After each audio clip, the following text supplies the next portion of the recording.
Hello and welcome back.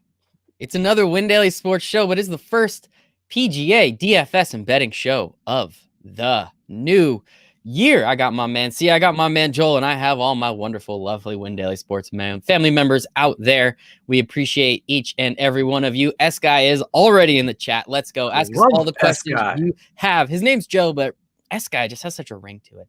Please ask us all the questions you have. We are literally here for you. We do this for you. Joel does not need to do this for you, but he does because he loves it and we love him for it.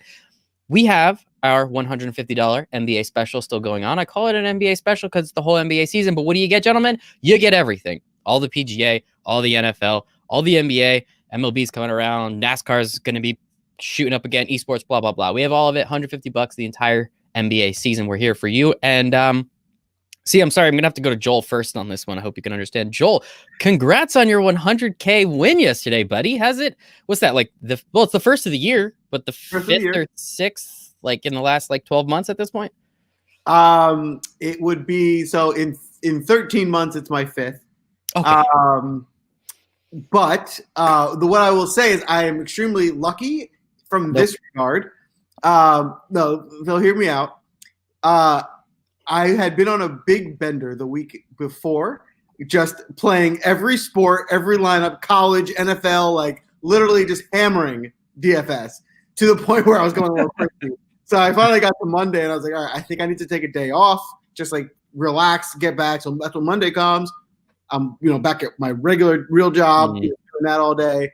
And then I was like, okay, this is it. I'm not going to play FanDuel today. And then I had a bunch of meetings canceled in the afternoon, and all of a sudden I had a bunch of time, and I was like, all right, I'll throw a lineup in, and that lineup I threw a bunch of lineups in, and that turned into 100,000. So I'm pretty lucky that happened, and I was able to play, but I really wasn't planning on playing last night. So that was exciting. That's how it's supposed to go. I mean, there's nothing lucky about that. I thought you were going to say, you clicked on the wrong player. You didn't realize you had a guy in. No, that's not luck. That's just classic Joel. That's jam. Just another Monday for Joel. Classic. Every time. Yeah. Every time. It's 100K here, 100K there. The only time you didn't win 100K is when it was stripped from you when John Rahm got a penalty for ridiculous reasons. Yeah. And what was it, 200,000 to 50,000? I can't remember. It was 200,050. Yeah, that was exactly what it was. That was disappointing. But the actual real luckiness from last night of actually something that happened was I don't know if you guys played it all or saw the slate, but basically there was a whole bunch of early games at 7 or 8 and one late game. Mm-hmm. So basically everyone was done. There's a few guys in the Warriors game late, and my winning lab didn't have anyone in that game. So you're always sitting there looking to see who's going to catch me. And so you're looking, and there's a guy coming up the leaderboard with Curry, and he's less than 10 points behind me. Oh boy. In the third quarter. So I'm there's no way I'm going to win. Curry's just going off. It's over. But then, while Curry goes down for his bench sitting, in the end of the third, they go off and hit a bunch of threes, and now they're up 30, and they just never bring him back in the game. Had he just gone back in, I lost. He did 3 more points, and I would have lost. But he never went back in, so I won. I was and I've been on the other side of that where I've needed a guy and it's the fact that I got the good karma this time, I was okay, all right, good. Hey man, you do good things for good people. You're here trying to help everybody else out win some money. I mean, you deserve it, Joel. You deserve it. So thank you, buddy. Congratulations. That's what I woke up to this morning was just a text message from Jason with a couple asterisks and maybe a £, an ampersand. I don't need to repeat it here on the show, but it was very impressive. So it's also funny because Jason said in our staff chat yesterday, he's like, we really need a big win. And literally Joel comes out and does that. So we appreciate the heck out of you, buddy. We love having you on the team. We love having you play NBA and all the other sports. And we really, really love talking to you on this DFS slate for PGA. PGA is back. So let's get to that. Well, actually, Sia, how are you? How's your bankroll looking, actually? It's probably a better question. Well, first of all, I don't know that we needed a big win. I mean, if we just go back to the Masters, we all completely crushed it and won thousands and thousands and thousands of dollars. That was fun. I'm just saying. But I got to be honest, you ask how I'm doing. My adrenaline is high just from hearing Joel's story. So this is the cool thing about Win Daily. And I think some of the people in our Discord chat, particularly the golf channel, which I was in last night, it so happens, I think people really don't appreciate that, like the people that are at Win Daily for the most part, I'm talking about the writers and that kind of thing, the people who are working for Win Daily, like we love to hear stories of other people winning. Like, I mean, genuinely, it's not like, oh man, I wish that was me. I'm like so fired up that worked out for Joel. Just hearing that story about Steph Curry, like being planted on the bench because some of the other guys went off for like, a 3 barrage is freaking awesome. And just from a golf standpoint, we had a lot of like really like appreciative subscribers just from last year. We're going into the new season. They're like, oh man, I love you guys. You guys did so great. And like, I think people actually feel sort of that sort of family atmosphere, but more importantly, that atmosphere of like, we really want you to win. Like, this isn't about us winning. Like, that's great that Joel won, but like, it's about other people winning that are part of Win Daily, whether that's writers, experts, whatever you want to call them, or subscribers. So like, it really gets my energy like way up to hear somebody else winning, whether it's a subscriber or just somebody else. Like, it's really cool, and I'm really fired up, to attack this 42-person no-cut event in Hawaii. Wow, that's pretty cool. That sounds nice. That also sounds like a really late start, so Thursday doesn't seem as terrifying anymore. So congrats to you on that, Joel. And yes, CA is 100% true. I mean, Ghost, our NBA director who runs the model and runs everything, will be up on live stream with me until about 10 minutes before lock, when he has like 350 lineups still to go. So we're not messing around. We always love helping you guys out as much as possible. And Joel, kudos and congratulations. PJ's college fund is paid for. I assume the down payment on your house is going to be paid for. Popeyes for everybody, guys. Popeyes for everybody. All right, cool. So let's break into this a little bit. So we have the Sentry Tournament of Champions. As Sia said, we're out in beautiful, sunny, fantastic Hawaii. I wouldn't mind going there. See, actually, you gave us a little breaking news. I don't want to butcher it, so if you don't mind talking about Webb Simpson for a second. Yeah, so Webb Simpson's going to play, but news I just saw about half an hour ago that really broke half an hour ago. Webb Simpson. So if you don't. Oh, Joel's probably trying to retweet the show. I don't know, but I don't hear my echo anymore. So Webb Simpson, as of about a half an hour ago, it turns out he got COVID, but he's fine and he's cleared to play as of basically tomorrow. He's like literally cleared. So he's going to play, but obviously he hasn't been practicing in the last 2 weeks because he was in self-isolation. He wasn't obviously outside swinging a golf club. So Webb Simpson is in my write-up from earlier today, which is on windailysports.com. But long story short, I think I got to take him out of my player pool. I was already hesitant to play Xander because he had some COVID issues a couple of weeks ago. And now I'm hearing, Webb Simpson is just now back from isolation. It's not great. I really liked Webb Simpson as a sneaky guy on this course because even though he's not super long, he's super accurate and he's a great putter. And I thought this was perfect for him. But, no longer in my player pool, unfortunately. Just completely taking him out? Yeah, I mean, let's put it this way. If I have 20 lineups, I might have him in one, but any of my high price, like single entry ones, the 100 or the 200 or whatever, even like a $50 one, I don't think Webb Simpson would be anywhere close to that player pool. If I'm doing a $3, if I'm doing something that's like a little bit, lower, then yeah, I might throw him into 1 or 2 because he's still Webb Simpson. But yeah, that's tough, man. You probably haven't swung a club in 2 weeks and you're coming off COVID. And we know that some people do have like kind of lingering, fatigue or, that kind of thing. So yeah, not for me. How about you, Joel, before we get to the rest of them? How do you feel about Webb Simpson? Are you going to be a little contrarian and try and play that card? No, I don't think so. I think we did see a few guys struggle after COVID. I think I think the fatigue's a real thing. And to be honest, I wasn't all that high on Webb this week before. So giving me extra incentive to be out on him is going to probably, like Sia said, with a golfer who is as good as Webb, if you are going to go out there and throw out 20 or so lineups, it's always good to maybe put him in 1 or 2 because he's great. Like anything can happen. But yeah, he's not going to be someone I'm looking to roster a lot of. That is good to know. Let me just end that thought with this. So obviously Steven at Sicily Kid, who is one of on our Win Daily golf team, he's going to have his ownership article probably around 5-6 o'clock tomorrow.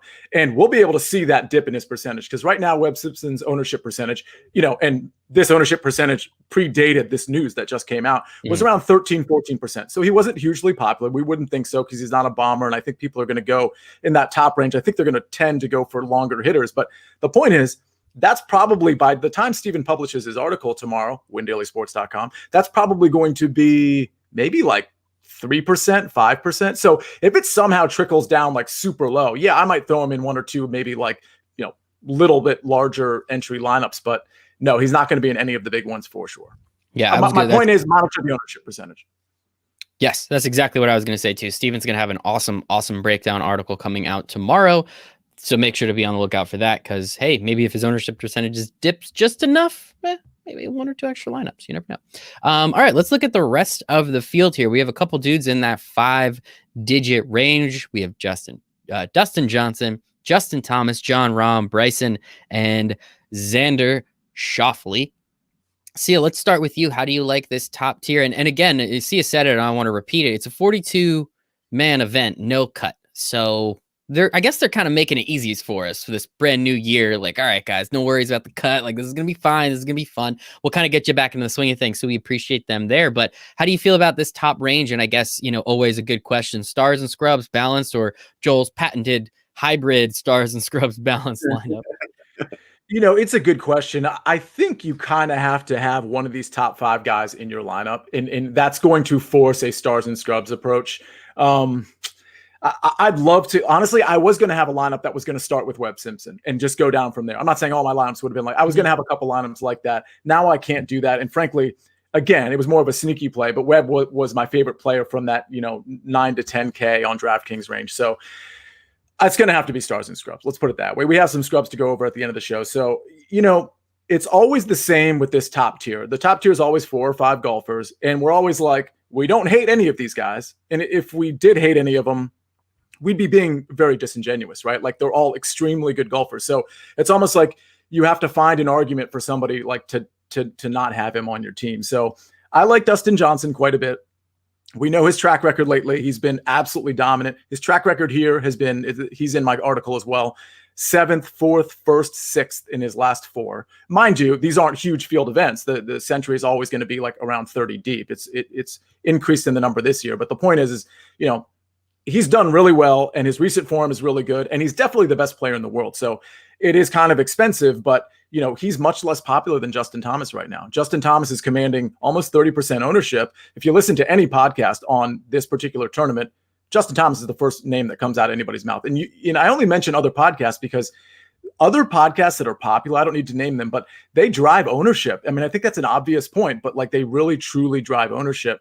And you kind of have to recognize what some of these other like industry guys are saying, because you almost want to like just operate your pivot off of that. And when you look at Justin Thomas's ownership percentage relative to Dustin Johnson right now, it's like a 12% difference. It's only 300 more for Dustin Johnson. So while Justin fits this course very well, he might do better than Dustin Johnson. I like DJ better than JT, even though a day ago I like JT better than DJ. So that's something to consider. The only other guy I like here, believe it or not, is Bryson De Chambeau, because he seems to be such a course fit and he can get hot with the putter. And this is a tournament where putting's really going to matter. Normally, I kind of don't care much about putting, but the green surfaces are so huge that you're going to run into some issues with people like 3-putting. And, it's one thing to stick it on the green here, but that might not necessarily be a good thing. You could be like 70 feet away, So I think Bryson sometimes can be dialed in with that putter. We didn't mention this in terms of like course dynamics, but the fairways are super, super, super wide, like ridiculously wide. So Bryson can do his thing and muscle it up, and then wedge it in. And then if he gets hot with the putter, he's going to be fine. So I don't like Xander. He had sort of like a COVID issue recently. I don't hate him either. I'm just saying I got to fade somebody here. And then John Rahm, he's having an equipment change. I'm trying to find narratives to like get off of people. And so that's going to be narrative enough for me to probably fade him. Haven't made that noise in a while, so I appreciate you there, Sia. And Sia makes a good point. There's other podcasts that do stupid things, and they're not as great as us, so we're not going to name them. But if you're listening to me right now, hit the like button, share us on wherever. You probably have a friend that likes to do this too, right? Like my friends do the same thing as me. We drink beer and watch football. Like it's very easy. So if I find a beer in a football game, who am I going to go tell? My friends. So please, tell your friends about us. We literally do this because we love it and we have fun and we like to help other people make money. So let us do that for more people. Unless you're like doing head-to-heads against your friend, then I respect it. Don't appreciate it, but I respect it. Joel, talk to me about this top tier range. And I guess as Sia said, we like all these guys. It's just, who do you like the most? Yeah, so I do. I like all the guys. I'm definitely going stars and scrubs this week. This feels like,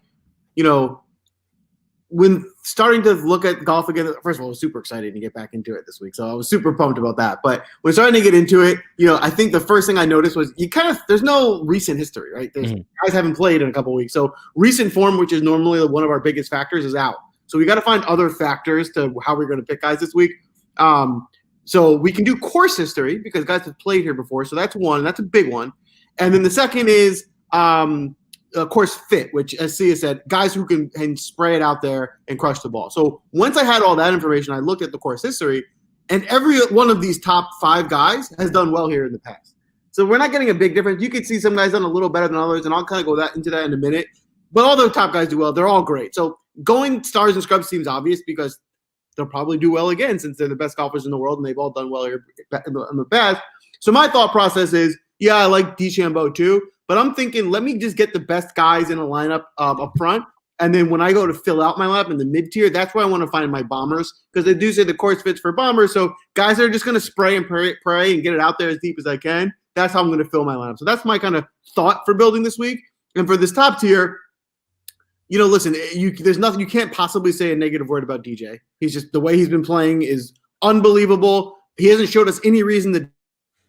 And the tag is the highest, but it's not like, listen, he's 1,000 more than Xander. He's 300 more than Thomas. So they're all in the same relative field. So if you like DJ, I wouldn't let price be too much of a deterrent, unless obviously you have to make your lineup work. But I think DJ is a more than a great play. And for a lack there of making the obvious play, I mean Thomas, his recent history at this course, he won it last year. He got third in 2019, 22nd in 2018, and won it in 2017. So the guy, I mean, you're looking for upside. You want to win one of these GPPs, you need the winner or second or third. So he clearly can do that. So I would at least, at the very least, have some exposure to JT this week, if not, all. And the last guy in the top range I'm looking at is Xander for the same reason. He's tied for second last year and he won it in 2019. So these two guys like this course. They've done well here recently in the last few years, and they're the best golfers in the world. Yeah, it doesn't really get much better than that. Best golfers in the world. We've talked about Dustin Johnson a little bit. One thing I would say is make sure to go follow Paulina Gretzky on Instagram. Let me just say that right now. Please, please, please. At Sia Najad Sports, go follow Paulina Gretzky on Instagram. I promise you, my friend, you will not be disappointed. And anybody else out there, in case. Trent, what's up, Trent? You were hanging out with us before. Guys that are there to take care of business. Fade the guys that are there for a vacation with their kids. Okay. We love narratives. You got to find something, right? You got to find something in this.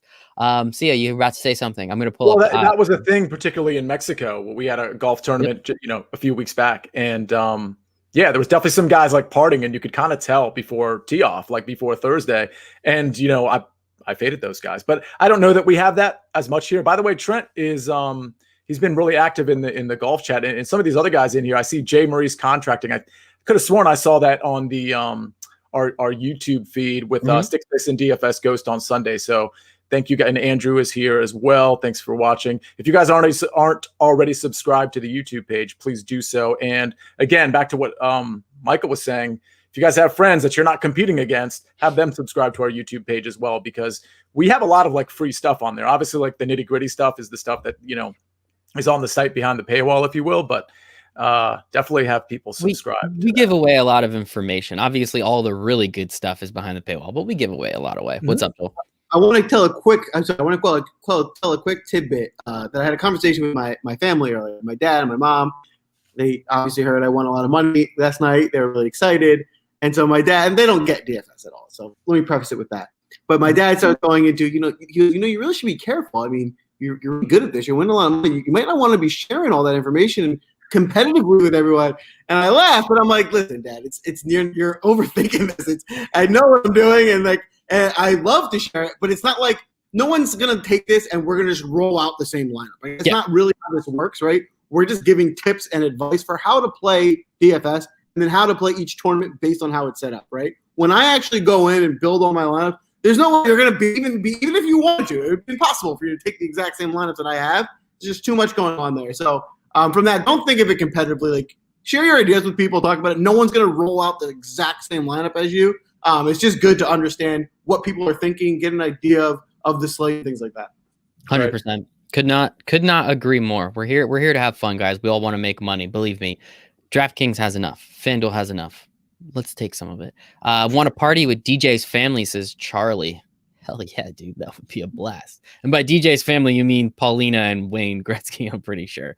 So going over to the odds for a second, Dustin Johnson, very, very clear-cut winner at plus 650. Justin Thomas plus 750. John Rahm plus 800. So relatively close up top. Then we have Xander at plus 1,000. Bryson at 1150. And then there is a huge drop-off, huge relative at least, to Patrick Reed at plus 1,600. So those top 5 guys are very clearly far, far, far and away the top guys in terms of obviously DFS, in terms of the world. Something to pay attention to. Again, I'm going to bring up the odds as we go along because it's interesting to see how people rank, quote unquote, in the DraftKings pricing, but then also what their odds are literally on the DraftKings sportsbook. So you hope they're talking to each other a little bit. Can't tell, but hope they are. All right, let's move on. Joel, we'll start with you. This 9K range, kind of short today. Cantley at 98, Reed at 96, Webb Simpson at 94. We talked about him. Hovland 92, and Matsuyama at 9. Pretty much everyone just by $200. Talk to me a little bit. What do you like him? Yeah, I think this is a good range. I think all these guys are in play. I think what we're going to need to do just to make this work is probably play like one from the top range, maybe one from here, and kind of trickle down. I don't mind playing 2 from the top range and fading this, but maybe a little bit mixture of both, however you want to do it. But I certainly think there's a few guys in this range that are in play. Before I dive into the one thing I do want to highlight is because this is a smaller field than normal, like we're used to seeing 140, 150 golfer fields with a cut. And the field, because it's so much smaller, to me, I love that. I think it allows us to get more precise with who we want to play. We can be a little bit more tactical. Because when you have the 150 person, you sometimes have to take shots on guys that are like way down there because there's too many options. So with that being said, I think it's almost easier in a field like this to completely fade people because, there's a much smaller type group of people that you need to win. So looking at this range, with all that being said, I love Reed. I think Patrick Reed, like I said, one of the few things we have to go off of is course history. And he has 3 top 10s in the last 5 outings. He goes tied for second, tied for 25th, tied for 6th, and second. So he's, you probably got to pair him with the winner to win a tournament. That's what we're here for, right? We're not most in golf. We're playing GPPs, and I think he can be in that winning lineup. And you're going to get, which could be big in this smaller field. You're going to get that salary relief of maybe $1,000 to Thomas or Rahm, which could get you to finalize that build. The other player I love in this range is Matsuyama. He came on strong at the end of the year. Like I said, recent form is not something we can really go off of, but his course history here I really like as well. He didn't play the last 2 years, but in 2018, the last time he played here, was tied for 4th, and then he has 2nd in 2017. So he's done well here when he's played, and you're getting the best kind of bang for your buck from within this price range. So those are the 2 from this range that I'll target. I like Cantlay too. Cantley's probably my 3rd favorite. The issue with Cantlay is it's hard to build with him. He's almost priced as the elite guy, and I would almost want him at the bottom of this range. So, he can certainly be in a lineup or 2. I like him. It's just I think he's a little bit overpriced. Yeah, and just going back to the odds, Reed has better odds to win than Cantlay does. 200 more, plus 200 more. So it's not crazy, but it's definitely something to pay attention to. I mean, they're separated by a couple $100. Maybe that's how you can get a little different. So yeah, what do you think about this 9K range?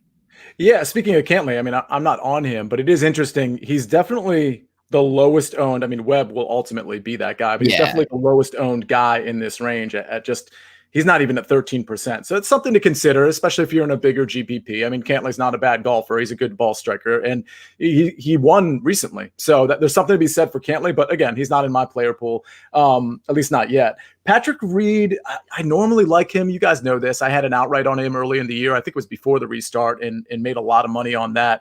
I don't really love him at this course, honestly. Like, I think he's fine. You know, he had a really good finish last year, but he gained so many strokes putting, and that's a good thing. You need to be a good putter on this particular course. So I'm not going to completely dismiss that and just say regression's coming, but regression's coming. I mean, he gained I think it was 9 strokes last year putting. I mean, just something insane. So I like him. I don't love him. He'll be in a couple lineups.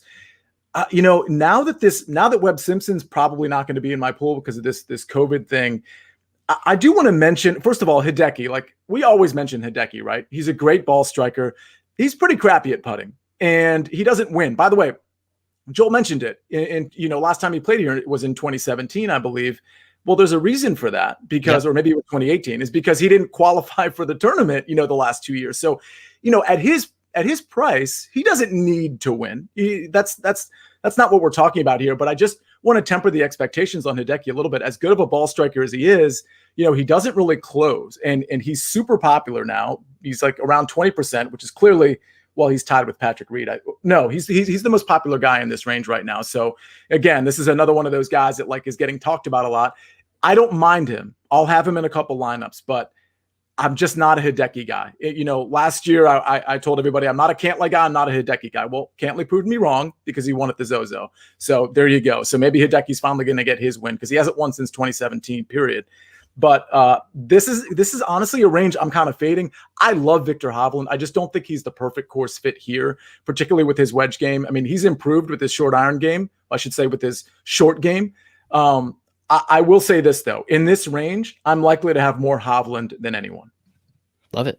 It's something to pay attention to, people. Something to pay attention to. This 8K range, though, this one looks like a lot of fun. A little bit bigger. Some names that we know and love, of course. Tony Finau, Colin Morikawa, Harris English, Mr. Berger, Scotty Scheffler, Cameron Smith, Joaquin Neiman, Sanjay Im, Adam Scott, Abraham Answer. Again, this is the Tournament of Champions, people. But because of that little thing called the coronavirus, PGA was nice and allowed a couple extra people to come in and play along. So it's usually a 30-person event, if I'm not mistaken. They bumped it up to 42 just to make it a little bit more interesting, I guess. So, Sia, we'll start with you. 8K range. How you liking this one? Yeah, I like this range quite a bit. There's a couple guys that I think are really underpriced. Let me start with, listen, I just like Hideki, I'm not a Tony Finau guy either. I understand he grades out well for this course. He can bomb it down there, and he can get hot, and he'll just flake on Sunday. If you're lucky, that's going to be the situation with Tony Finau. So, his ownership is pretty high. It's around 20%. Listen, I'm bringing up ownership, but we've talked about it before.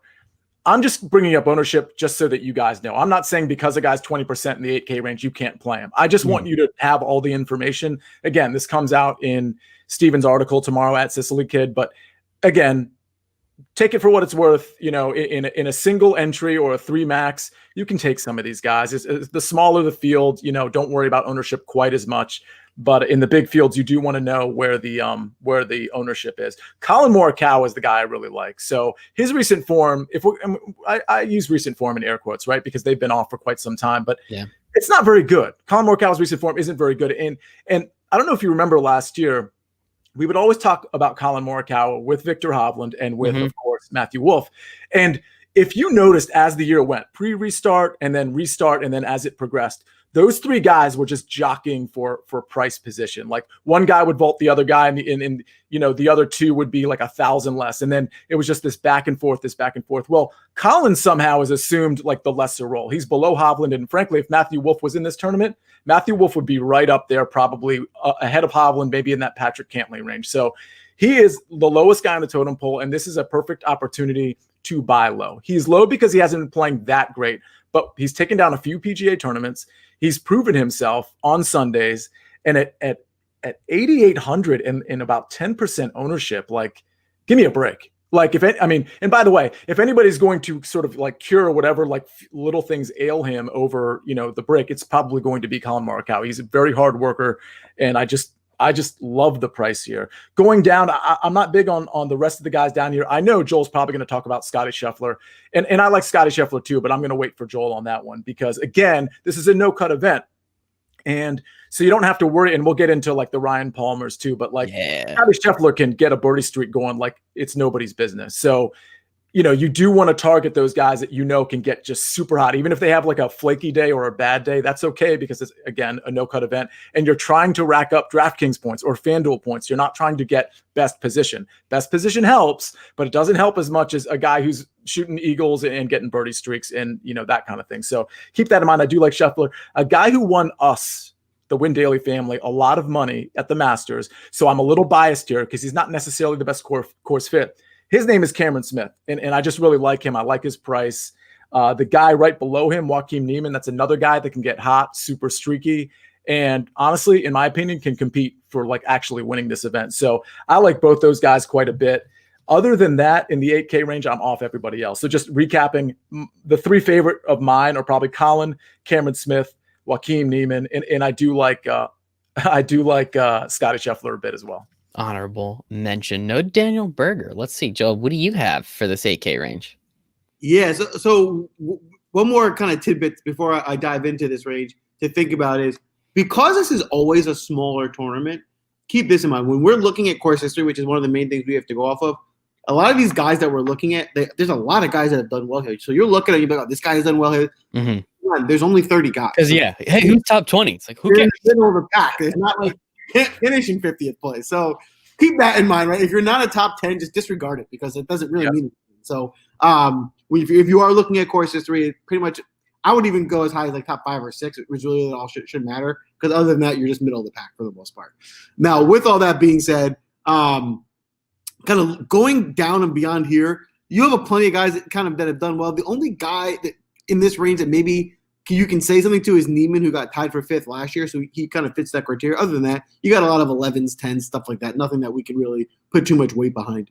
In terms of guys I like in this range, my likes are gonna tell a story. They're very similar type of golfers. So the guys that I'm targeting are Finau, Morikawa, Berger, and Scheffler. So Berger, I guess, is the one off. He's not really the same, but the other 3 guys are similar type guys. They're bombers. They hit long irons. They should play well on this course. And what's nice is because there's no cut, it's almost like it's like 2 things combining at once. These bombers are the riskiest in the cut events because they miss the cut. They have a bad hole. They go out of the water, and then everything blows up. We don't have to worry about that here. They can blow up. We're still fine. And then if they come back the next day and hit an eagle because they're bombers and they can do that, we've completely made up for the blow up and plus some. So that's the reason why it's a lot safer to take those risks here, especially in this small field. And so those are definitely the guys I want to target for that reason. Like Sia said, we've seen Scheffler multiple times get hot with that putter. If he gets hot with the putter here, he can win the tournament. He's going to fit his game really well, and it's just going to come down to how he's going to putt, I think, for the week. I do like Finau here a bit. I think, it's tough to get it. It's tough to build because we want to get at least 1, if not 2 stars in. So with 2 stars and Finau, you're going to start having to dip pretty low when you round out the rest of the squad. So it's just a matter of how you're building. If you're looking to go more balanced, then I love Finau. Definitely get him in there. If you're trying to really cram in 2 stars, it's just going to be hard to do with him in there. As you guys all know, I just think Daniel Berger's always getting disrespected with his price. Forever. There's no reason he shouldn't be in the top 10 priced guys. He's definitely a top 10 golfer. So it's just more of it's not a course fit thing. It's not a course history thing. It's just a price differential. And that's one of the biggest, when we have more data, that's more we can go off of. But even when we don't, that is a huge factor. It's just finding value, right? What guys are underpriced? Where can we beat DraftKings? And finding what guys are worth playing. And that's where we are with Berger. We're not trying to say he's the perfect course fit or anything like that. We're just saying DraftKings underpriced him, and we're going to take advantage of that. And then I'm with Sia on I haven't really played too much Niemann in my lineups. Obviously, there's still a few days to go, but I think he's a really solid play. He's been playing really well. I think he's a really kind of an up-and-coming guy. I think maybe by after the Masters, he might be one of those guys that we're talking about in the top 15 in the world and constantly getting priced over 9,000. So I think this is another one of those guys where it's like, if you guys play other DFS sports with us, we try to target guys who are like, hey, get him now because he won't be this price in a week or two. And I think that's where we are with Niemann right now. Yeah, I think we've been doing that for a while over here, but as you said, Joel, everywhere else. Trent, Berger is my OAD pick right now. What's OAD stand for? Okay, I was like, shit. So OAD, Trent has been in our Discord chat. He's been pretty active lately. OAD is one and done. And actually, Trent introduced us to a pretty big one and done tournament. Oh, that's okay. Oh, so yeah. Trent got a sweet Win Daily Sports logo, right? That's like the black on black. That one's sexy. I'm sorry. See you keep going. Not over here. It's in the Discord. It's in the Discord. It's in the Discord. Okay, fair enough. But yeah. So interesting. So and honestly, like I can't even Trent. Not that you're asking, but I can't even really give advice there because I haven't really mapped out like the tournaments and the number of players I'm going to need to consider for one and done. But as far as a one and done pick this early in the season, I guess I like Berger, but the problem that I have with Berger, and by the way, I agree with Joel's point about buying low on guys, and you'll see that trend as we get to the lower players. But that's kind of why I like Collin Morikawa, by the way, because he's been high before, but now he happens to be at a low number. I don't think Collin Morikawa will be priced lower than this the rest of the season. That's just a hunch. 8,800 is really low. Granted, it's whatever. Anyway, we'll get to that later. But from a Berger standpoint, the problem is, I loved him before the restart. I loved him right after the restart. I played him all the time, but he was really kind of middling since then. There was always like something off with his game, whether it was his irons or whether it was putting one tournament.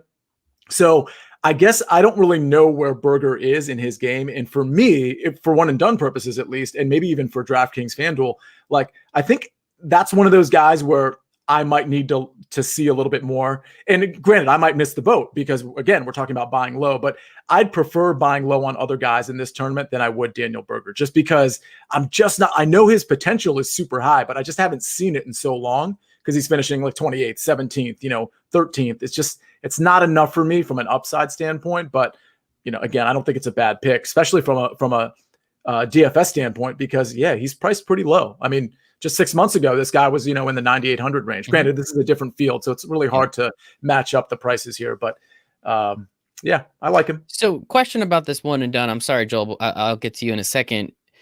Because it's a 42-man field, don't you just want to go like dumpster diving and kind of hope someone jumps up because the literal worst they can do is 42nd? Well, yeah, but so I don't know how this particular tournament. Okay. This one and done event is like, I don't know if it's judged by, and maybe you can tell us, Trent, if it's judged by like money winnings or it's judged by like position. I have no idea because these one and dones are weighted differently. So makes sense. That wouldn't necessarily be a thing. By the way, there's only so many tournaments, so you don't want to go dumpster. You don't want to pick like, that's true. Andrew Landry. You're never going to have to pick a guy that's like that low. So you may as well pick a guy that's in that Berger range. Makes sense. That's what I was just getting to. Based on what I read earlier, it's based on how much you earn.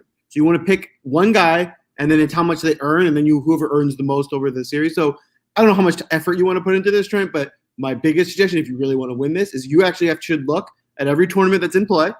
Go back for every tournament in play. Look at course history. Look at guys that have done well there. Actually start planning now who you want to take in the future, so that if you see that Daniel Berger does really well at whatever to the PGA, then make sure you save him for that. So you don't want to take him this week, right? And so you are onto something a little bit with it's a smaller field, so you can take a little bit more of a risk here. But for the most part, let's see if there's 20 total tournaments in the play. There's no reason to go below 20 golfers because you only take 20 possible guys you can take.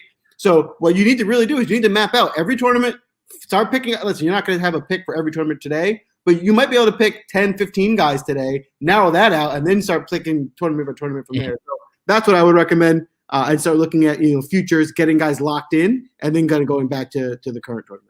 Love it. By the way, okay, real quick, before we go to the 7K range, a couple things. So I'm reading Trent's comment. I do know that Trent did really well. He mentioned that to me really well in this like a year ago or 2 years ago. So he probably knows what's going on. But honestly, Joel, that's good information for me too. I'm going to do this poll as well.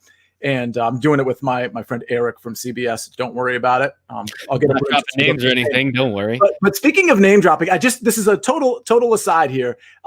Chris Cody, the LeBatard show has left ESPN. Chris Cody, Stu Gatz, LeBatard, they're doing their own thing. Their podcast is still a thing, like it's still live. For those of you who don't know, Chris Cody and I are best friends. Well, maybe not best friends. I call him a best friend. He just calls me a friend. But it's like this game we play where I say best and he doesn't. But the point is, they're doing now Cameo. And like literally, as of right now, you can go to Cameo. For those of you who don't know what it is, it's like celebrities like send you a message, like a video message or whatever, and you pay for it, or they send your friend or family member. Anyway, the point is, LeBatard himself is charging like $100. Greg Cody, who's Chris Cody's father, he's on the show as well. He's like $45. Chris Cody's like $34. So my point is, I'm seeing this Manscaped ad, right? And about 2 months ago or a month and a half ago, when we were sponsored by Manscaped, when Daily Sports was sponsored by Manscaped, I was like, we've made it. Remember, we were on the live stream. And I was like, we totally made it. But now I don't think we've made it yet, because I think the way we make it in this industry is if we can charge people on Cameo, if people want to pay for us to send a video message out. So that's my little thing. That's my little aside. Like, Like Joel doesn't need the money because he wins 100,000 like literally once a week or every other week on every like 2 months in a bad month. But for me and Michael, like we got to get to Cameo. It's not even a money thing. It's like a stature thing. I want to be on Cameo, and Win Daily Sports needs to get us there. So sorry, it's just that's a total aside. It has nothing to do with golf, but we haven't made it yet. Manscaped, thank you so much. Maybe you want to do the ad read now, but the point is, Manscaped is part of the plan. We got to get to Cameo though. Oh, they're part of the plan.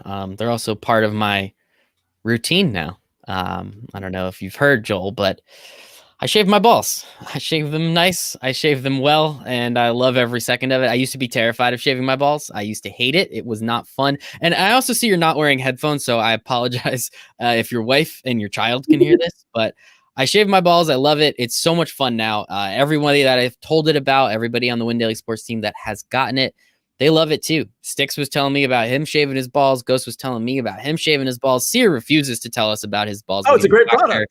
He's a doctor. He's a lawyer. He's got kids. He's got a wife, whatever. So we appreciate him anyway, but I love it. It's absolutely fantastic. And Ghost can't stop talking about this box too. The box. I'll be honest with you. I was never a believer in shaving your balls until I found Manscaped. And now it's like a no-brainer. It's like, why would you not shave your balls? I believed in it, but I just didn't like it, so I just didn't do it. Still got married, so it's cool. Don't worry, guys. Don't worry, guys. Still cool. But no, we sincerely do appreciate Manscaped support for Win Daily. Has been brought to you by Manscaped today, who is the best in men's below the waist grooming. Manscaped offers precision engineered tools for your family jewels. They obsess over their technology developments to provide you with the best tools for your grooming experience. Manscaped has redesigned the electric trimmer, the Lawnmower 3.0, new and improved, just released. Their third generation trimmer features cutting edge ceramic blade to reduce grooming accidents. I tried, doesn't work. You can't do it. Thanks to their skin safe technology. When I tell you it's premium, I mean premium. The battery lasts up to 90 minutes. So as I told you, that first shave took a little longer, but like it's cool because the battery lasted a nice while. I got to get in and out of the shower. It's waterproof, which is great. And it also has a sweet little LED light, which illuminates everything. You love to see it. No, you actually don't love to see it, but you love to see it. Now let's not forget the charging stand as well. Show off your mower loud and proud. It is intelligently designed to conveniently charge right next to your bedside table or at your job. And, you could plug the USB into the laptop. Let people know you shave your balls. We're here for it. So trim your junk. Get 20% off and free shipping with promo code WINDAILY at manscaped.com. 20% off free shipping. Promo code WINDAILY at manscaped.com. One more time for the people in the back. 20% off free shipping at manscaped.com using promo code WINDAILY. Your balls will thank you. So, yeah, I love it. It's fantastic. I sincerely mean it. Go get it. It is awesome. Try it out. What's the worst that can happen? I also love reading that ad because Brent Musburger reads that ad on Sirius. And so now me and Brent Musburger have something in common. I think that's kind of cool. Anyway. Okay. Yeah. So I don't remember. Where were we? I kind of forgot. Are we in the 7K range yet, or are we're in the 7K range? And it's kind of funny because we're all on Sirius as well, Fantasy Sports Radio, of course. And Lisa Ann is on Fantasy Sports Radio, so I get to tell my friends that I work with Lisa Ann, and I'll let them read into that. Nice, very nice. Yes, just I work with her. That's it. That's all I say. Wait, but see, when your wife finds out that you work with her, what does she have to say about that? Oh, she's part of the audience that I tell. Okay, good. Yeah. I haven't used that one yet. I think I'm gonna have to though. It's a good time. You get some eye popping. There's some questions that follow. Speaking of questions that follow, okay, so let's get into the 7K range. Yes. Sorry, guys. That was fun though. I'm actually interested to hear what Joel has to say here because there's only a few guys that I like, and they're kind of like lower on the range. Listen, I'm a big fan of Sergio, but on a course where you're going to have to find some putting, like this is just I don't even know what to say. Like I like him so much, but like this is not the course for him. So no thank you on Sergio. And frankly, his ownership percentage is reflecting that. He's like tracking at around 8%. It'll probably fall from there. I'm guessing Joel's going to talk about Cam Champ because he is a bomber. So I'm going to just pass right over him. I don't like Mark Leishman. I know he's getting kind of popular. Not a fan there. Jason Kokrak is super popular. I do like Jason Kokrak, but it's interesting. He is percentage-wise the third most popular guy in this range behind Carlos Ortiz and my guy, Ryan Palmer. I'm so mad. So I see the field and I start like writing my article, right? And then I'll actually put in some DraftKings teams right away when I see the field. Or, I do DraftKings, FanDuel, you can do that too. But the point is, I don't want to get influenced. I don't want to be part of this groupthink thing where like I start hearing stuff and then all of a sudden I'm playing these guys too. So I like to put in, and frankly, those lineups tend to do better than the lineups that I do later on in the week. But anyway, I was so mad because I listened to a lot of like different outlets, podcasts, you name it, and they all started mentioning Ryan Palmer. And I'm like, oh, finally, you're on the Ryan Palmer train. Oh, that's great, but it's not great. 26% is where he's at right now. Listen, I still like him kind of because I know. And by the way, that went down from the day before. Wow. He was close to 30%. So I'm hoping it goes down further. But listen, this is going to be a really high percentage. So this is your classic bad chalk because of this range. But at the same time, he is that guy that can like really string some birdies together. He can get super, super hot. In fact, you'll hear in a few minutes my first round leaders. Of course, he's going to be on that list. So it's a little unfortunate because he's probably my favorite guy in this range, especially because of his price. I mean, in my article, I was like, this is like disrespectful at this point. It's a 42-person field. This guy can string a bunch of scoring together and he's 7,000. Like, that's ridiculous. But I might have to find other options. But those are the only guys I like in the 7K range. But I'm sure Joel likes some other guys too. Damn, Joel. They did you dirty, man. First tournament back, they did you dirty. Who else do you like outside of Ryan Palmer? Well, one thing to keep in mind with him, he's absolutely right. We've been talking about him for a year. Like everyone who listens to the show knows we love Ryan Palmer. He's a great DraftKings player, right? Even if he doesn't score well, like you'll see tournaments he finishes in like 45th place, but he's top like 15 in DraftKings scoring. So like that's what's important, right? That's what we need. So I'm gonna like him. One rule that I have is ownership is obviously a factor, and that's how you win GPPs is understanding the ownership and how to manipulate it. But keep this in mind. Don't let ownership make you overplay things, right? Like if you like Ryan Palmer, you want to play Ryan Palmer, you're hearing 30% owned and you don't play Ryan Palmer and he wins the tournament, you're just like, I liked him. Yeah. Why did I do that? So all that means to me is maybe you won't play. Like if you were planning on playing 20 lineups and you're going to have him in 15, maybe you make that 10 to get a little different because you can, win better, fine. But do not remove him because of the high ownership, because when he goes out and wins the tournament, you're just going to punch yourself and be like, why did I do that? So still go with your gut. If you really like him, you should still play him, but maybe you want to play a little less because he's really highly owned, and that might give you a little bit of an advantage in a tournament. C is right. I love Cameron Champ. I think this should be a course that fits him really nicely, and I think you can afford him. So if you want to do your stars and scrubs and play, one of the big guys, one in the 8,000, get Champ, you can really that will balance out. So this is a spot where you can get your balance, and you can fill out your roster from here. My strategy, the way my lineups are starting to come together, is a lot of the stars, one or two guys, probably one guy in this range, and then I got to go more 6,000 for scrubs to make it work. So, Champ will be one of those guys that I mix in. The guys in this range that I'm really looking at are going to be Champ, Kisner, Munoz. I like Kokrak. Probably, I don't love him, but, if you want to throw him in one or two, I'm okay with that in Palmer. So those are my core from this range, but like I said, I'll be using this range to throw one guy in here and there to build the lineup. But for the most part, when you're going stars and scrubs, I'm going to have to get a little bit cheaper to make it all work. Yeah, I'm making a lineup as we go along, and it's difficult once you throw Dustin Johnson and as you said, maybe Patrick Reed in there. You have to go a lot of 7K guys, or it's like one 8K guy, and then you're really going to be diving deep a little bit. So I'm curious how this thing turns out. Joel, we'll just kick it with you then. We know you're going to be you're going to be in that 6K range a little bit. We see a bunch of dudes down there. Talk to me. Who you liking? Yeah, so the first guy I'm looking at is, I actually like this range a bit. The thought is, I don't think there's as big a difference. I mean, I do like Kisner and Champ and probably Munoz a little bit more, but other than that, I don't see a big difference between the low 7Ks and the 6K. And like I said, once we start getting down here, we're going to need the couple $100 each is going to mean a lot, because when we get these builds together, we're going to need that savings. So these are going to be probably the guys I'm targeting. And I think, at the top of this range, these guys are all in play. I like Griffin, Hughes, and Na. Na is one of those guys that will drive well. He should be able to stay out of trouble in these open fairways. So that should help him in terms of not blowing up, which we know he can. He does have those injury concerns, so if that's something you're worried about, it's fair. Just don't put him in too highly exposed, maybe 20% of your lineups, 20, something like that. Lanto Griffin's a guy that I'm usually not on. I'm not a big Lanto Griffin guy, but it's one of those. It's that time of year where I'm not on him, he does well. I'm not on him, he does well. I'm not on him, he does well. All right, I guess I got to get on him. I hope that trend continues, that he continues to do well. It's not a recent history form thing. It's just like I got to get myself out of just not liking him for no reason because his name's Lanto Griffin. I have no real reason not to like him. So I think he could be a good play, and the salary will make sense. And he's been really consistently solid for the last 6 months or so, him going out there. So he's definitely a good way to build your left. I think Mackenzie Hughes is another guy that's just been underrated. He's been playing really well for a while. I think he should be probably – listen, he is who he is. He's probably, I think, underpriced by $600 to $800. But still, $600 to $800 in value.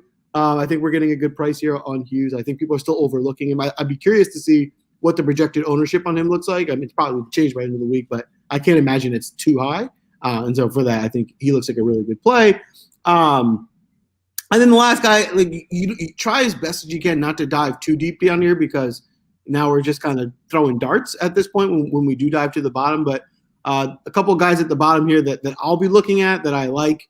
I'll throw a dart on Robert Streb and Richie Werenski. I think Werenski can get hot with the putter. So if you want to look for a guy who's the minimum price that can put together a hot putting week, yeah, you can really get interesting. I don't think he's definitely not like a really good golfer. It's more of a tournament dart that you're going to throw in. Maybe you put him in 10% of your lineups that can help kind of round out your squads. And I think Streb is a similar type. He's not as good of a putter as Werenski. He's probably more well-rounded.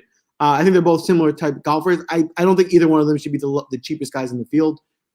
They should be in the 6,000 range. They're not great, but you may be saving a few $100 in value by getting them at the cheapest value. Yeah, you have to do something. And again, right, it's a 42-person event, 42-man event. There's no cut. So if you have a couple bad days, you still have an opportunity to bring it back. You also have the opportunity to completely implode and just say, screw this. And you know what? We saw someone do that this year, right? Literally after the second day, they're just like, I don't want to be here anymore. And they just walked off essentially with like plus 11 through 2. It wasn't great. But it's, you take that risk. It's probably not going to happen though. That's more of the outlier. And Joel, you were making a good point. Most of these guys you're finding value on, again, it's a 42-man event. They have to have people in the 6K range. They have to. That's how it works. And it's usually the biggest number of guys. So the guys at the top of that 6K range, definitely, most of the time we see those guys in the 7K range. Some of those guys in the 7K range, you usually see them in the 8K range, but because they had to make everything smaller, looking over here on the DraftKings pricing side, it makes it difficult. It makes it pretty difficult. So some of those guys, there's definitely an opportunity for some value.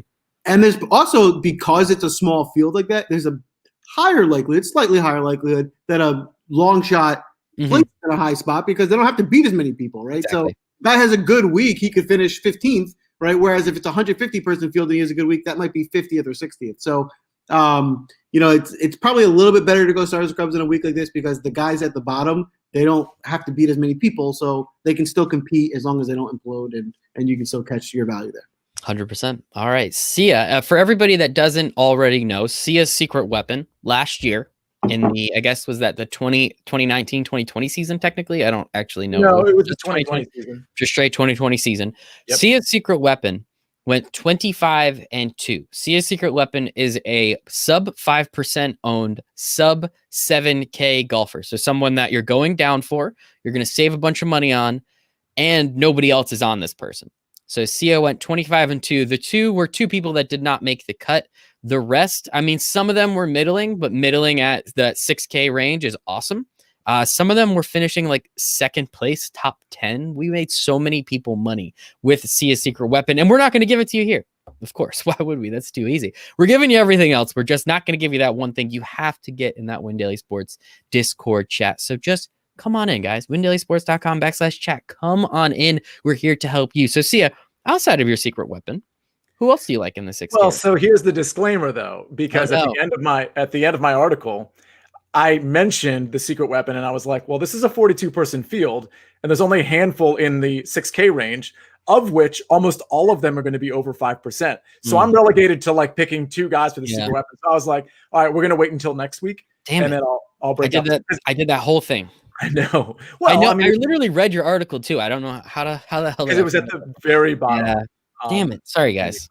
Still get in the Discord chat because you could have next week, I guess. Well, I mentioned in that secret weapon portion of my article, I actually mentioned But we're going to be in Discord talking about the 6K guys we like. I mean, I only mentioned, I think, 1 or 2 guys in my article, and if I think it was just 1 in the 6K range. So, and I know, Antonio and Patrick are probably going to have articles as well, along with Steven. So we'll discuss 6K guys, but we'll really discuss it in Discord. So, I mean, I think that's where we're at tomorrow night. We're definitely going to be talking about some of those guys. But interestingly enough, and I know I keep talking about ownership, and there's a caveat to this ownership thing. Again, it's 42 people. So, of course, the ownership is going to sound high on almost everybody because it's 1/3 of the field. Actually, it's more like 1/4 of the field. So, when you hear an eye-popping number, is it really? But here's the thing.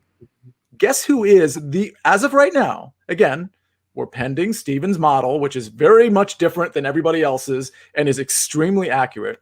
But guess who's the most popular golfer for the Sentry as of right now? It's in the 6K range. Joel, do you have a guess? I'm going. Hold on, give me a second. Hold on. In the 6K range?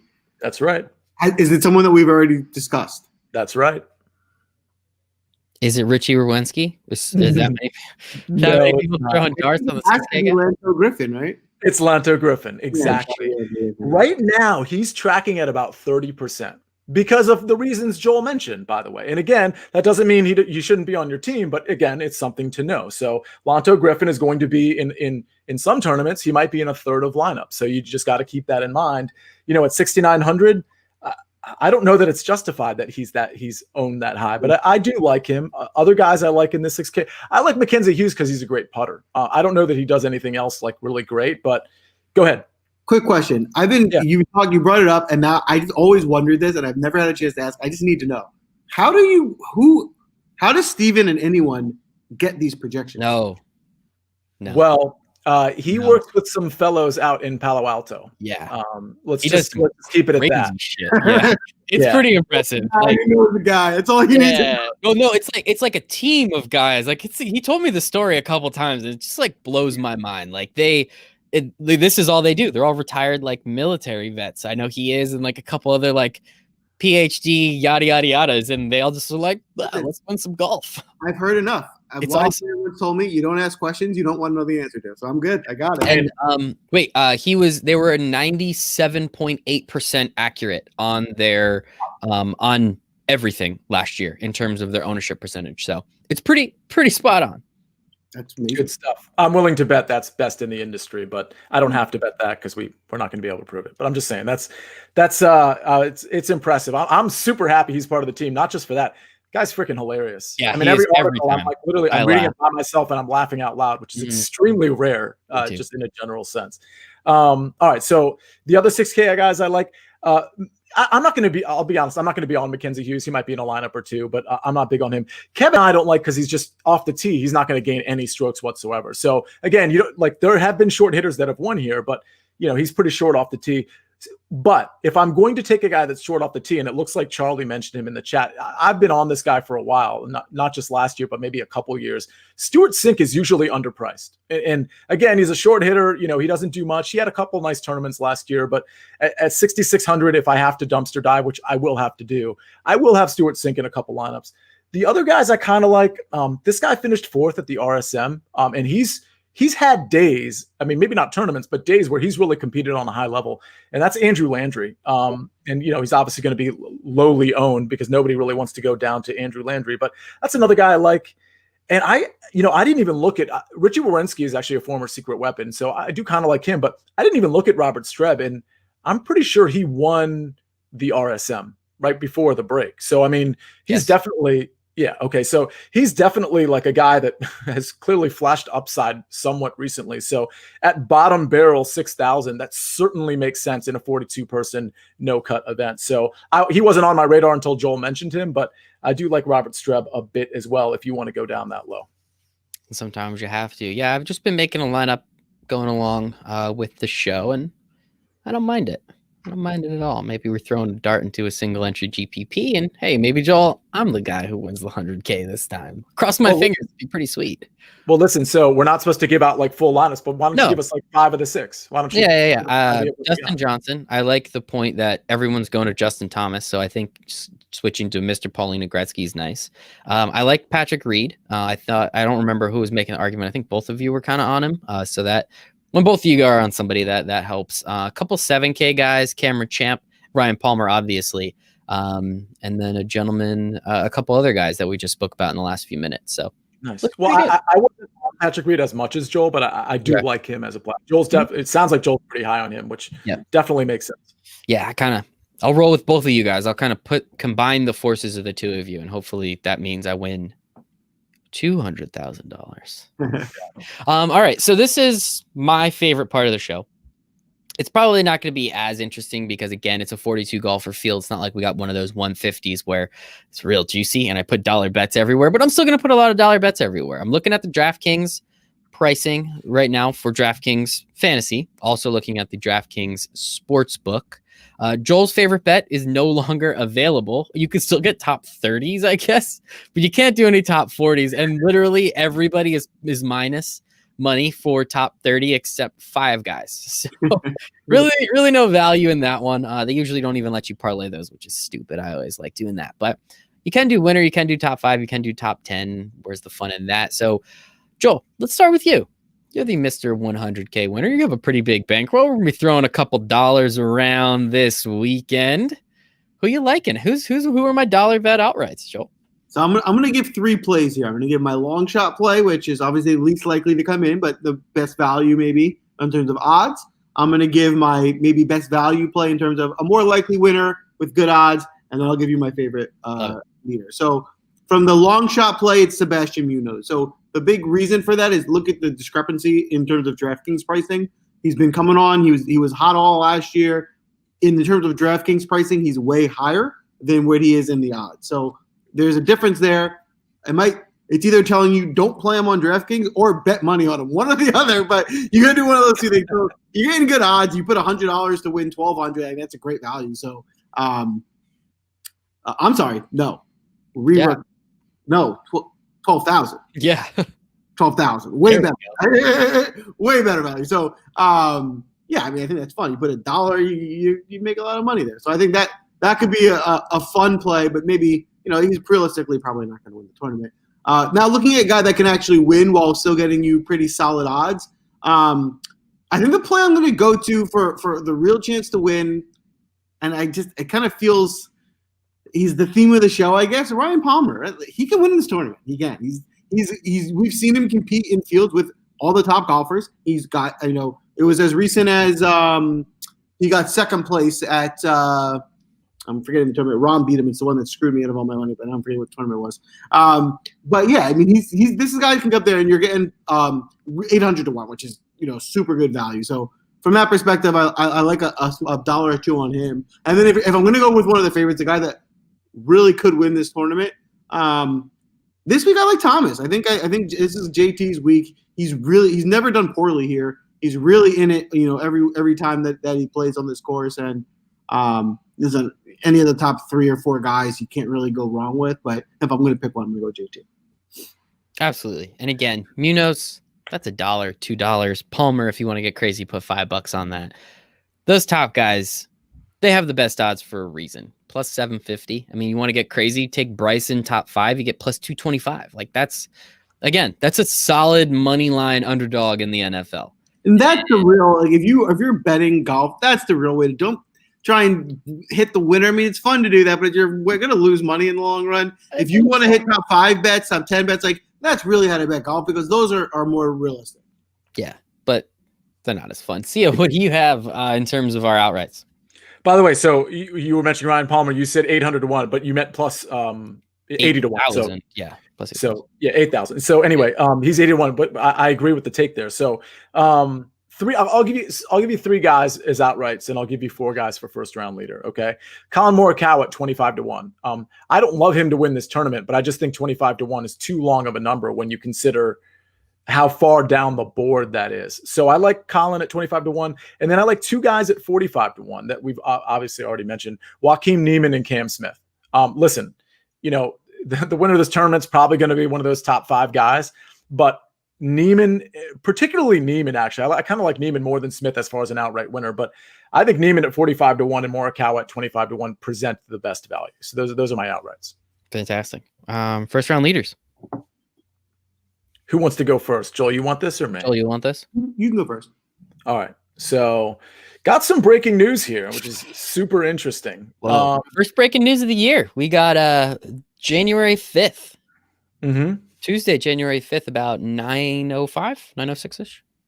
Right. So we are. Oh, by the way, the tournament starts at around 2:00 p.m. Eastern Standard Time on Thursday. So it's going to be pretty cool because, obviously, the final tee times, and I think the last group is like JT and DJ, which is pretty cool. They don't tee off till around 5:30. So, I mean, you're literally watching golf until you want to go to bed. That's awesome. Well after dinner time, actually. So that's pretty awesome. I'm actually looking forward to that. Yeah. So speaking of those top end guys, I don't normally do this. I usually wait for longer odds, but Bryson at 14-1, like I'm all about the Bryson De Chambeau implosion, but usually it doesn't happen day one. Sometimes it does, but usually it doesn't. And I think this is a guy like who can just really like put the pedal on, day one. And he's the type of guy that can like run away with a first round lead. So at 14-1, I don't mind it. It's not like a huge recommendation. I'd rather go longer odds. Joaquin Niemann at 33-1, Ryan Palmer at 40-1. And here's the breaking news. I wanted the breaking news to be Joaquin Niemann as first round leader at 33-1, but I'm going to shift it to a 50-1 shot because that's more fun. So my safety net it's really Joaquin Niemann. That's really the breaking news. But the breaking news is at 50-1, your first round leader come Thursday, Sebastian Munoz, 50-1. Let's go. You're welcome, America. Love it. Sebastian Munoz, he can have a bunch of my money this weekend. This is going to be fun. All right. Breaking news. Everybody go take that bet if you don't already have a sports book. Ask us. We'll give you links, and then you can get a bunch of free money with it. That's always appreciated. Joel, first round leader. So you like? Yeah, so I'm going with, for my first play, I'm going to go with someone really out of left field, like it's kind of way out there. Someone that, we probably haven't mentioned it on the show. And for the first round leader, I'm going to go with Ryan Palmer. So I've heard. We're pretty on Palmer this week. No, he's listen. I almost like regretted putting him as my pick to win because first round leader is probably the right bet for him, right? Winning the tournament, I don't know if he's actually going to win. It's a fun value bet. First round leader is more realistic. He could very easily have the lead after the first round. So in terms of the right play, yeah, it's not as good at odds. There's a reason the odds are so much worse for first round than the whole tournament. There's a reason for it. There's a better chance you win that bet. So for that reason, I actually do like Ryan Palmer a lot as a first round leader bet. And then the two other guys first round leader bets that I really like. I don't like taking a favorite to win the first round. There's just not enough value to be worth making those bets. So the other two guys that I'm going to be putting a couple dollars on are Niemann and Scheffler. I think I think it's good that me and Sia are really aligned on that because we're both seeing something similar. They seem to be a little bit undervalued here, and they're guys that can compete, and that's what you're looking for when you're making a bet. Yes, they could obviously implode and not get there, but they're capable of playing at the highest level. And that, you don't look for consistency on bets like this. You look for guys at the highest ceiling, and these guys have that. 100%. And anybody out there that's worried, DraftKings is giving you free money this weekend. They have an opt-in where you can put $25 in the DraftKings Sportsbook. If any team scores a touchdown this weekend during the wild card weekend, they double your money, plus 100. So you put in 25, they give you 50 back. So yeah, just spend that $25 on all this stuff because that's literally exactly what I'm going to do. $1 bets, $2 bets all around this weekend, boys. So this was so much fun. I missed golf. I missed Tuesday nights with you guys. I missed talking about shaving my balls with Manscaped, even though I do that every day. So appreciate you, Manscaped. Manscaped.com, promo code WinDaily, 20% off and free shipping. Gentlemen, it is a pleasure to be back. I think we're doing this every single week for like the next 9 months, except next week, I'm going to be on my honeymoon. So I'm going to set you guys up. You got nothing to worry about. You'll figure it out. It's super easy. I do it like 100 times a day. But yeah, I'm going to be on my honeymoon. Yeah. Are you going somewhere? Yes, St. Lucia. Oh, fancy. Look at Sia, this I told you this, Sia. That's why you're covering. St. Lucia. No, but you didn't tell me St. Lucia. Yeah, well, Kate said, I want to go to St. Lucia. And I said, no, it's too expensive. She said, well, can we go for a honeymoon? I said, no, it's too expensive. So we're going to St. Lucia for a honeymoon. If I may, if it's too expensive, I know a guy that can loan you some money. He's right below. No. I know. I'm not. I'll ask for a bigger expense. Don't worry. In that case, for a golf tournament this weekend? Say that one more time. You didn't want to go to Hawaii for a golf tournament this weekend? She did not, unfortunately. Yeah, no. Michael, fundamentals, man. That's an easy play. Easy play. That's on me. That's on me, guys. That's on me. I'll get married again. Don't worry. Really do appreciate it though. So yeah, I won't be here next week, but you guys will. That's the important part. And I think you guys will do just great. I think you guys will do great. But just in case people want to know, Sia, if they want to, interact with you and engage with you online with your hilarious content where you shoot basketballs from 75 feet and pretend it's the first shot every time, where could they go find those? Okay, in all seriousness, I posted 3 and 2 of them it really was the first shot. Yeah. I'm like seriously. But at Untitled Sports, you can see the one where I made on the 3rd shot, little 75-footer, no big deal. Don't worry about it. That's at Untitled Sports on what are they calling it these days? The IG. There's a V in front of it, right? The IG. Yeah, the IG. Yeah, of course. And of course at Untitled on Twitter. Please check me out. Please check out Win Daily Sports. Subscribe to everything. Thanks. Yeah. Also the Gram, kids are calling it. Joel, let's do that. People want to catch up on your latest winnings for the week. Where could they go find you? So as you guys all know, I'm at DraftFlex everywhere. If you want to find me, Twitter, Instagram, and one thing I want to drop also. Now that we're on the topic, I'm going to brag a little. I don't mind bragging, but you guys don't know this about me. My best skill is actually long distance shooting. So if you want to do a little, listen, I'm not a golfer. I'm a basketball player. So if you want to do a little shootout, we can have something arranged. Yeah. Yes. 100%. We're gonna have to do that. Thank you so much for telling us, Joel. Because what we can do is we could set up laptops in gyms and put it on, and we can see, who makes the first one. We could bet it live with everyone. Oh, okay. Man. Now, yes. I have an excuse. I have an excuse to post my latest shot on Twitter. I only posted on Instagram, but now I have like a segue. So this is perfect. Make sure to at Joel. Make sure to at Joel. Let him know what he's getting into. So thank you for that. Obviously, Joel, as he said, Draft Max Reflects everywhere, including our Discord, which you should get in. Not getting Sia's secret weapon this week, but you'll get a pretty solid play. I have confidence in Sia. He's not just going to let the people down. That's crazy. Make sure to check out Win Daily Sports. Sia's article is currently up. It is free, so you can go check that out. All the picks that he likes for the tournament. We're going to be having Antonio is going to have an article, and Patrick is not yet. Patrick's coming back after the Super Bowl. Shout out Patrick. I miss him, and I'm excited to get to talk to him some more. But we are going to have an article from Steven, the breakdown of the projections. So make sure to go check that out. You can find me at Michael Brazil 1. You can find us at Win Daily Sports. Thank you to everybody in the chat. Trent, Charlie, Andrew, AZN, Shorty. Love it. Anybody else that I miss? S-Guy. Love S-Guy, J. Murray's Contracting. Sincerely appreciate everybody. It is my favorite thing to interact and hang out with you guys. Thank you again to Manscaped for letting us shave our balls together as a unit, as a family. Manscaped.com, promo code WINDAILY, 20% off and free shipping. So thank you to everybody, for Sia, for Joel, for the Win Daily Sports family, for myself. We all hope you make it a very profitable Sentry. Ooh, yikes. Sentry Tournament of Champions. Sports.